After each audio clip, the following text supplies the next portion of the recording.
welcome to our devotional sa Lingaga. Salamat sa Ginoo for more than a month now of enhanced community quarantine. Ari pa kita sa Japon, makapulayon sa pagpangalagad sa iya, pagtuon sa iya pulong. But sa baksa akong mind vlog, think ako that while this is going on, ang community quarantine, wala man trabaho ang mga tao, and maybe we now start to feel the suffering. Maybe we now start to experience hard times. Maybe as a parent, you wonder ikaw, maybe gatulog ka sa iyong mga alkansiya or sa iyong mga wallet, ang iyong siguro savings, if hindi pa ubos, almost depleted na. And you begin to wonder, Ginoo, di ko kaon ang sunod naman niya kalanon. May magmasakit sa akong kabataan, diin ko kaon ang pangmakalbulong, and things like that. And maybe you begin to wonder, Ginoo, when will you answer our prayer for deliverance? Ginoo, saan mo kami i-rescue from this? You've been praying sa Ginoo nga butang for so long a time now. God, when will you rescue us? And so, today, this morning for our devotional, I want to focus on this question: what to do when hard times causes doubt? When our budlaing experience today gakosang aton tagipusoon to doubt God, ano aton himoon? In Matthew chapter 11 verses 1 to 6, basahin ko sa inyo. It says here, "And it came to pass, when Jesus had made an end of commanding his 12 disciples, he departed thence to teach and to preach in their cities. Now when John had heard in the prison the works of Christ," yes, si John, ali siya subong sa prison cell during this time, sa verse 1, "he sent 2 of his disciples, and said unto him, Art thou he that should come, or do we look for another? Jesus answered and said unto them, Go and show John again those things which ye do hear and see. The blind receive their sight, and the lame walk, the lepers are cleansed, and the deaf hear, the dead are raised, and the poor have the gospel preached to them. And blessed is anyone whosoever shall not be offended in me." Allow me to share to you a short background context sa siningang passage. John the Baptist was the forerunner of his famous cousin Jesus. No, when ang isa ka forerunner, ang iya ginahimo, gina-prepare niya nga maabot ang isa ka VIP, something like that. So John the Baptist, being the forerunner of his famous cousin Jesus, he prepared the way of the coming of the Lord. No, ginwali sa mga tao that the Messiah is coming. He will rescue us from our sins. And many people admired and wanted to follow John. But tambal John the Baptist, he points his finger at Jesus. Naghambal niya sa mga tao, "No, you follow that man. Behold the Lamb of God that takes away the sin of the world." He points at Jesus Christ, telling the people that person must increase and I must decrease. You follow him. You follow him. People admired John as a forerunner because he was fearless. He was aggressive. He was faithful to the Lord in every way. As a preacher, he was independent. John the Baptist was bold. He was fiery. He was confrontational. He was courageous. He preached exactly what needs to be preached. He preached exactly to whom it needed to be preached. He preached when it was needed to be preached. John the Baptist called sin, sin. Sinners, sinners. Meaning wala yung gina-water down. You know, during this time, sa nag-ministry si John the Baptist in Galilee, ang mga Herods, they were the ones governing the most parts of the ancient Near East. Si Herod Archelaus, he was the governor of Samaria and Judea. And then si Herod Antipas, the governor of Galilee. Si Herod Antipas ang governor sa lugar kung saan si John the Baptist mostly nag-ministry. And Herod Philip, utod ba siya ni Herod Antipas at ni Herod Archelaus, may asawa ni si Herod Philip, ang pangalan si Herodias. No nga agla pang mention ko yung mga Herods. Tungod nga very important ni ang ilang role sa sininga story. So, ang asawa ni Herod Philip, na si Herodias, may bata sila nga si Salome. And one time, si Herod Antipas, nag-visit siya sa Rome. Kaya si Herod Antipas, the governor of Galilee, naluyag siya sa wife sa iyang brother. Naluyag siya sa wife ni Herod Philip, nga si Herodias. And ang iginimo ni Herod Antipas, ginsidus niya ang wife sa iyang brother. Kag sang pagbalik ni Herod Antipas sa Galilee, gin-divorce ni Herod Antipas ang iya wife, kag gin-asawa ya ang wife sa iyang brother. Sang napatian ni John the Baptist, he publicly confronted Herod Antipas, a very powerful man, gin-confront niya publicly sa iyang mga sala. And as a result, he was imprisoned because of his boldness, because of iyang pag-affirm, because of iyang faithfulness. You know, after years of suffering in a desolate, dark, and extreme conditions ng isa ka prisuan, si John the Baptist, ginsugo niya ang iya duha ka disciples to go and find Jesus and ask him a very important question. I did not see this question coming. Not from John the Baptist. Ano ka mga question? Sabi ni John the Baptist, go and ask Jesus if ikaw gid man bala ang Messiah. Are you the expected one or shall we wait for another? You know, I believe nga ang doubt ni John, ang iyang seemingly doubt sa iyang tagapusoon that caused him to ask this question, hindi niya katungod nga uninformed siya. I mean, he preached about Jesus for years. But that ang iyang pagtuo, kinahanglan siya sa confirmation tungod nga ang iyang hard nga circumstance nag-lead sa iyang mag-doubt. You know, isn't this so much like us, beloved in the Lord? You know, we grow up in Sunday school, gin-raise kita sa atong ginikanan, church, and now nagdako kita, nagtulang sa walang palaman na, and then this pandemic happened. We suffer, threatened nga we might not be able to provide for the next meal. And then it seems nga do, ining Jesus nga naggindakuan mo, ining Jesus nga nakilala mo for years, ang samtang nagadako ka do hindi siya real subungaw. Ang aton nga hard circumstance nga lead sa aton nga mag-doubt, some things nga, you know, we grew up to believe. And so, ang lesson, yung gusto ko lang ibilin is this. When doubts cloud your faith, seek to experience again who Jesus is. Kung ang imong tagipsoon, overpower ang doubt, tungod nga budlay ang imong circumstance, seek to experience God. Seek to experience God. Seek to experience Jesus Christ. Tatlo lang actions, no? Paano natin i-overcome ang mga doubts? Especially when hard times hit. The first thing is, seek to experience God faithfully, even when circumstances are hard. Seek to experience God faithfully, even when circumstances are hard. You know, John the Baptist, before some iyang imprisonment, he spent 18 months of ministry in the limelight, all around Galilee. Isa ka commentator, ganun yung gintawag si John the Baptist, child of the desert. Meaning, traveler na siya. He is an outdoor person. He used to live in the wide open space. He used to feel the clean wind sa iyang face. He used to consider the spacious sky as his roof. Most probably, he never lived in a house. Ang iyang ginakaon, wild honey. Locust and wild honey.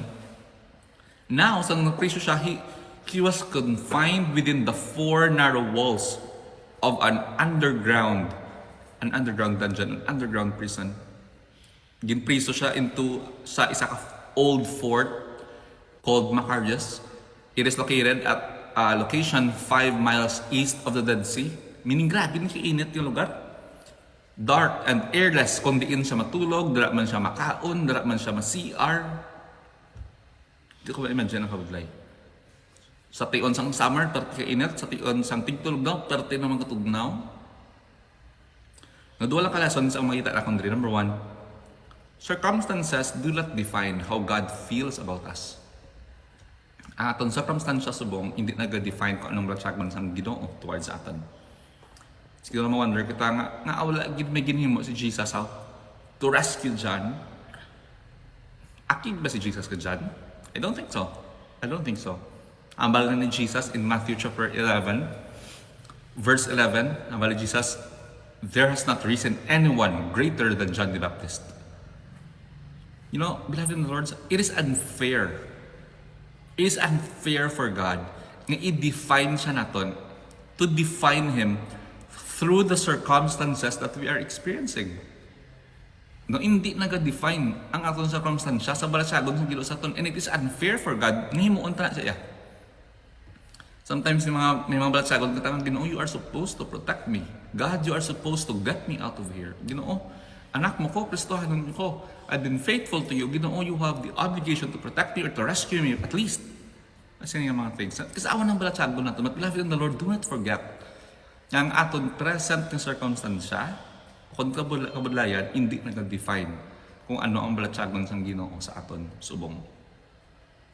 The second lesson is, do not lose your faith because God did not choose to bail you out.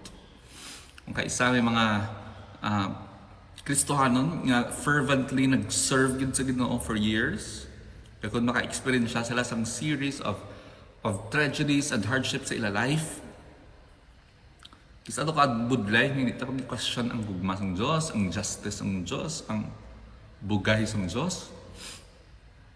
Especially kung isa katutong mga Kristohanon, ma-find out niya nga ang iyang wife got cancer, 3 months to live.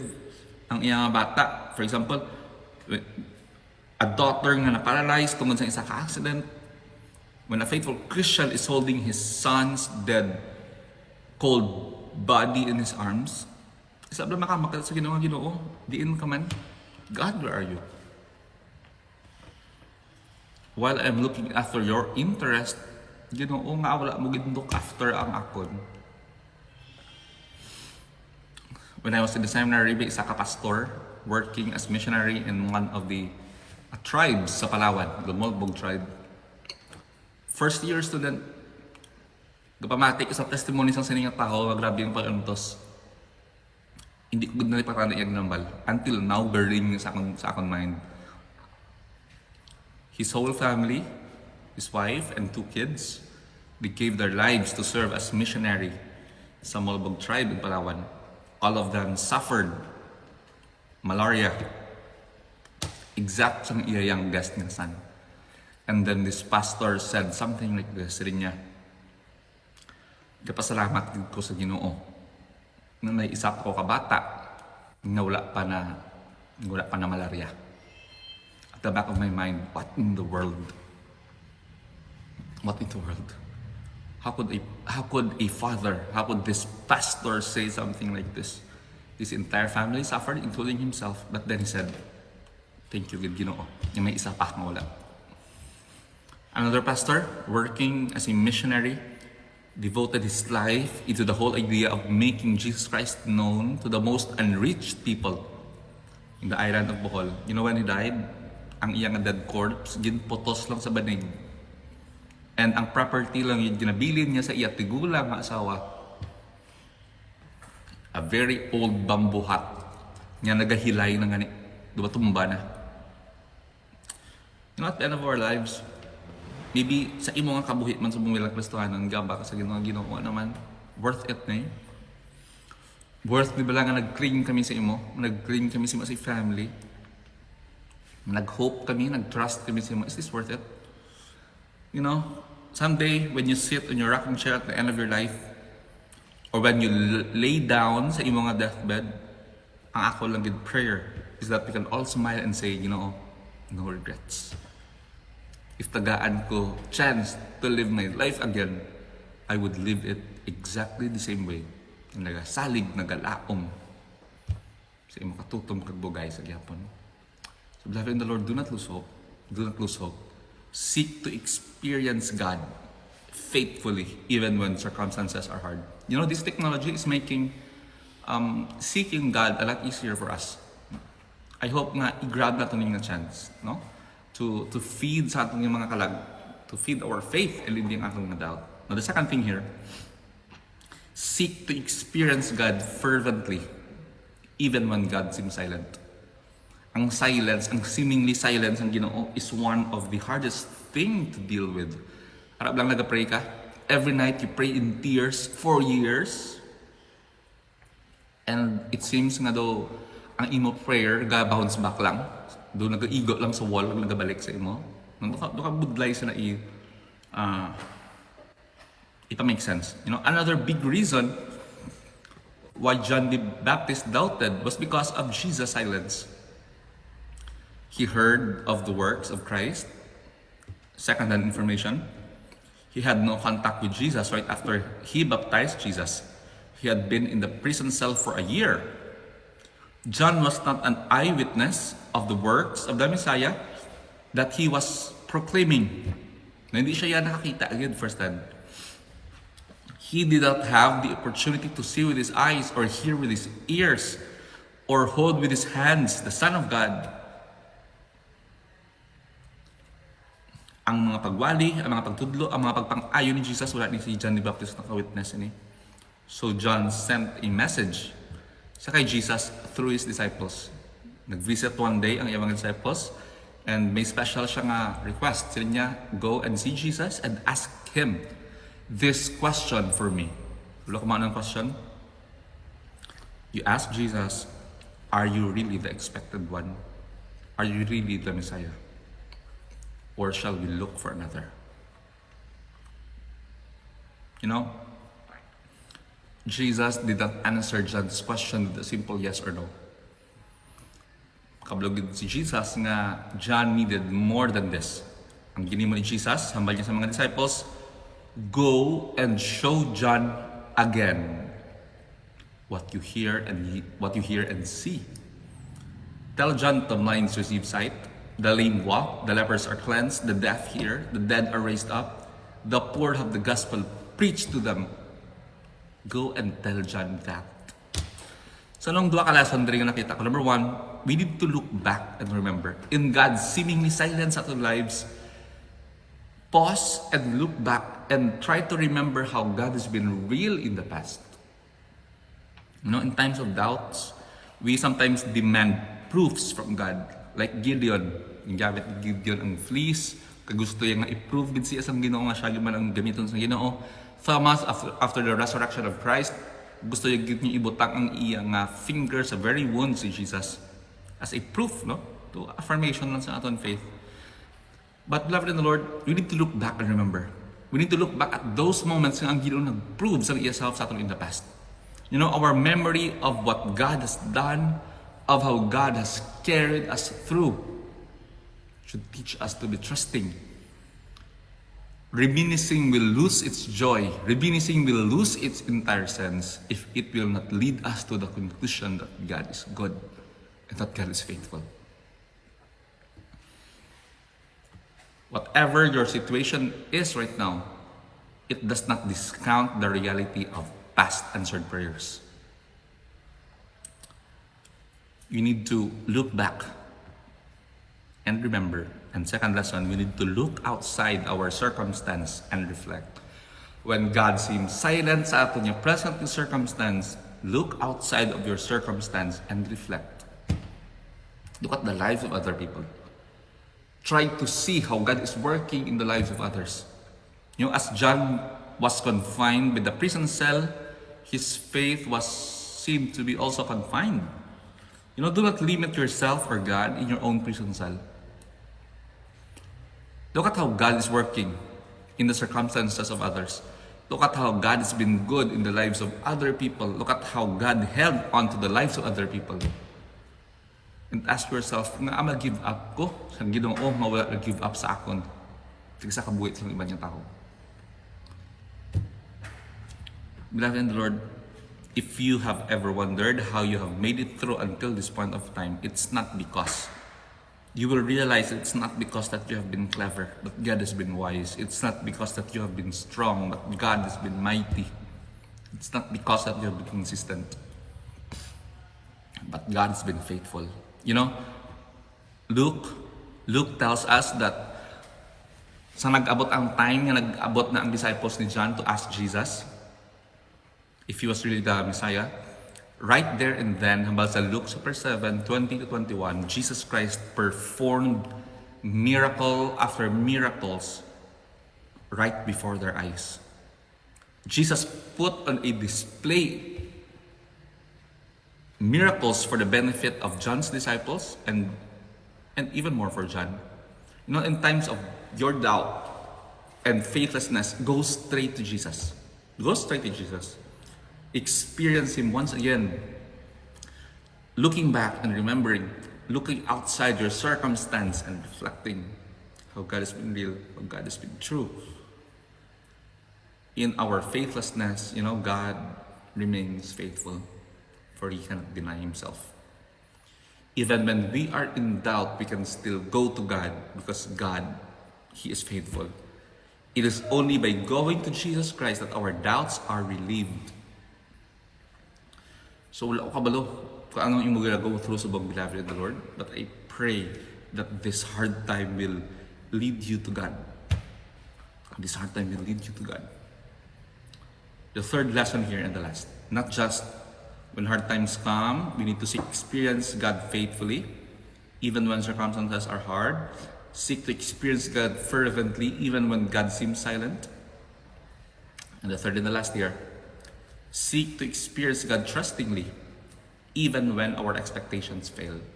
Sometimes wala no? Maybe arakala subong sa tipping points in your life.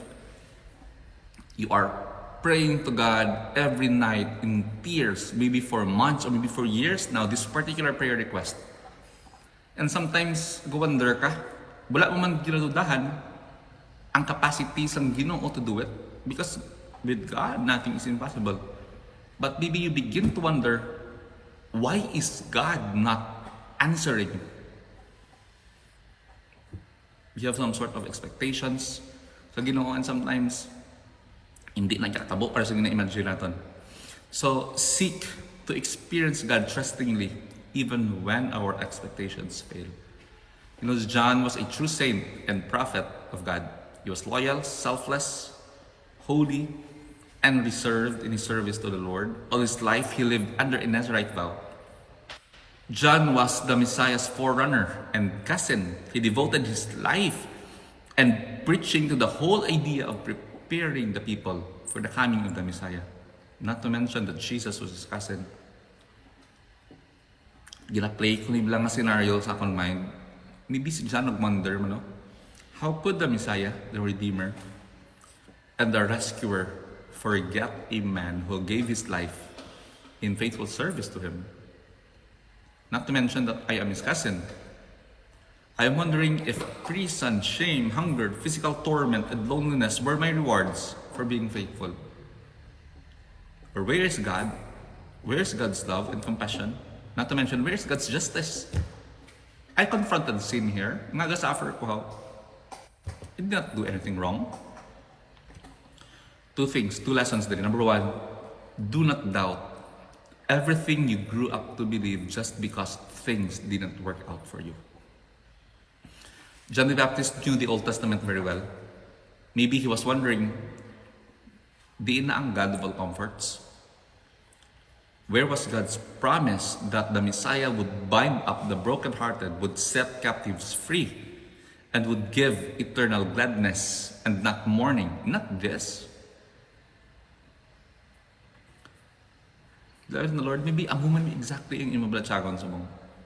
Ginoo, di na to ang mga verses na ginabasa ko that you are like this.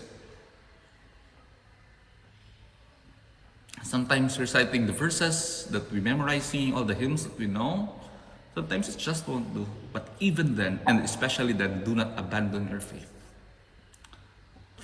Hambal ni J.I. Packer sa iya book na Knowing God, he said, We should not abandon faith in God merely because we cannot solve all the problems which it raises. It is not for us to stop believing because we lack understanding, or to postpone believing till we can get understanding, but to believe in order that we may understand. Unless you believe, you will never understand. Beloved in the Lord, unless you keep the faith, you will not make sense sa sining mga things na ikakatabo. Unless you believe, you will never understand. So I pray that you will, hold on sa Ginoo. Hold on sa Ginoo. Cling to God. And the second lesson here and the last. Don't stumble because of the things that God allowed or have not allowed. As John's disciples was about to leave, Jesus stressed one final note for John. Imagine ko nga malakat na ang mga disciples ni John, and then Jesus called them, balik ka manay. Tell John this very important message from me. Tell John, blessed is anyone who does not stumble because of me. What does this mean?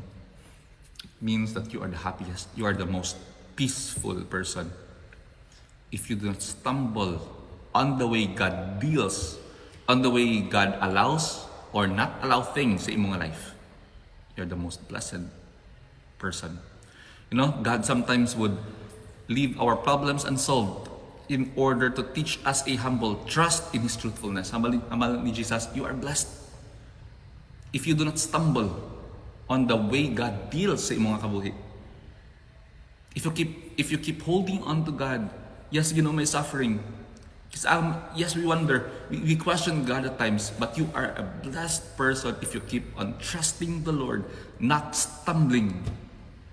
Tungod niya na init ka sa Ginoo, nagsumugod ka sa Diyos, kaya nga wala iniginhimo or nga aginhimo yan nga wala iniginhatag or nga aginhatag yan you are blessed if you do not stumble on the way God deals sa mga kabuhi. Ginbalitaan na sa mga disciples ni John ang sabat ni Jesus sa iyang kamangkot. Jesus' answer did not change John's circumstance. Wala nag-break in one night si Jesus kung nag-open ang mga prison doors kung nakaba si John. As a matter of fact, John was beheaded. Nag-birthday si Salome. Remember Salome? Ang bata ni Herodias na ginkuha, ginsidus ni Herod. Nag-birthday si Salome and nagsaot siya. Ang verse nag-describe siyang isa ka senaryo nga do ka-provoking sa iyang pagsaot, sexually provoking. And then si Herod, he was so pleased sa performance ni Salome. Ginambala ni Herod si Salome. Sabi niya, Salome, anong gusto mong birthday gift? I could even give you up to half of my kingdom. Nagdalagan si Salome si mother, nagmangkot niya, Ma'am, anong i-request ko? Ticket sa concert ni Taylor Swift or ambal sa mother? Ask for John the Baptist's head on the platter, on the plate. Ask that John the Baptist will be beheaded. Sometimes looking at that kind of death, nakabagit nga, grabe ka worthless na death. How could he lose his life just because some girl danced? But blessed is anyone who does not stumble because of God.